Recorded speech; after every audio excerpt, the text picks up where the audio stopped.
Husband என்கிட்ட 2 நாளாக sweet வேணும் வேணும்னு கேட்டுட்டு இருந்தாங்க. ஆனால் நானும் அப்படி இப்படி ஓபி அடிச்சுன்னு வச்சுக்கோங்களேன். ஆனால் இன்றைக்கி எனக்கு கண்டிப்பாக வேணும் தனியா அப்படின்ட்டாங்க. நானும் ஓகே சரி உங்களுக்கு பண்ணித்தரேன் அப்படின்ட்டு சுமார் 2 வாரங்களுக்கு முன்பு நான் பார்த்து வைத்த ஒரு டிஷ் தான் இது, அரேபியன் பிரெட் புட்டிங். நான் இந்த டிஷ்ஷை பார்த்தோன்னே ரொம்ப ஈஸிடா, நாம சூப்பராக பண்ணிடலாம் அப்படின்னு நினச்சிட்டேன். ஆனால் இந்த கஸ்டர்ட் பவுடரில் ஆட் பண்ணி அது வந்துட்டு கொஞ்சம் ஹீட் ஆனதுக்கப்புறம் நம்ம ஆற வைக்கணும். ஆற வைக்கும்போது எனக்கு பால் ஆடை வந்துருச்சு. என்னடா இது பால் ஆடை வருது, இப்படி வருமா அப்படின்னு எனக்கு தெரியல. அப்புறம் ரொம்ப நேரம் அதையே பார்த்துட்டு இருந்தேன். என்னடா இது இப்படி ஆயிடுச்சு அப்படின்னு, இப்படி தான் வருமோ அப்படின்னு ஹஸ்பண்ட்டை கேட்டேன். அவர் எனக்கு தெரியாது அப்படின்ட்டாரு. சரி ஓகே நம்ம ப்ராசஸை நம்பலாம் அப்படின்னு அடுத்தடுத்த ஸ்டெப்பை பண்ண ஆரம்பிச்சேன். ஸ்டீமையும் கண்டென்ஸ் மில்க்கையும் நல்லா பீட் பண்ணி வச்சதுக்கப்புறம் இப்படி தான் நான் ஏதாவது குரங்குத்தனம் பண்ணுவேன், அதெல்லாம் அவாய்ட் பண்ணிடுங்க.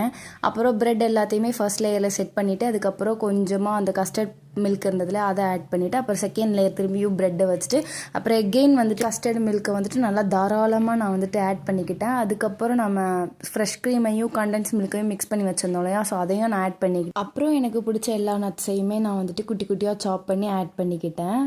இப்போ இதை வந்துட்டு நான் 1 hour அப்படியே எதுவுமே பண்ணாமல் ஃப்ரிட்ஜில் வந்துட்டு அப்படியே வச்சு நான் க்ளோஸ் பண்ணிடுறேன். 1 hourக்கு அப்புறம் பார்க்கலாம். இப்போ நம்ம யூஸ் பண்ணியிருந்த ப்ரெட்டோட எட்ஜஸ் எல்லாத்தையுமே கலெக்ட் பண்ணி வச்சுருக்கேன். ஏன்னா இவ்வளோ இருக்குது, இவ்வளோத்தையும் எனக்கு வேஸ்ட் பண்ண சத்தியம் மனசு இல்லை. ஸோ அதனால் எடுத்து வச்சுருக்கேன்.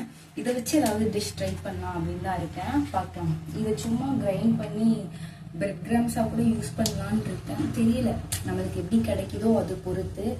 சரி ஓகே, அது செட் ஆகிறதுக்கு இன்னும் 1 hour ஆகும். இப்போது நான் வந்துட்டு 1 hour 10 minutesக்கு அப்புறம் நான் எடுத்தேன். ஹானஸ்ட்டாகவே சொல்கிறேன், எனக்கு சுத்தமாக ஸ்வீட் பிடிக்காது. ஆனால் எனக்கு ரொம்ப பிடிச்சிருந்தது இந்த ஸ்வீட். வந்துட்டு எனக்கு சுத்தமாக திகட்டவே இல்லை. அதே போல் என் ஹஸ்பண்ட்க்கு வந்துட்டு ரொம்ப ஸ்வீட் பிடிக்கும். ஆனால் அவருக்கு வந்துட்டு இது அவ்வளோவா பிடிக்கல. ஏன்னா மில்க் ஸ்மெல் இருந்ததுனால அவருக்கு இது அவ்வளோவா பிடிக்கல போல்.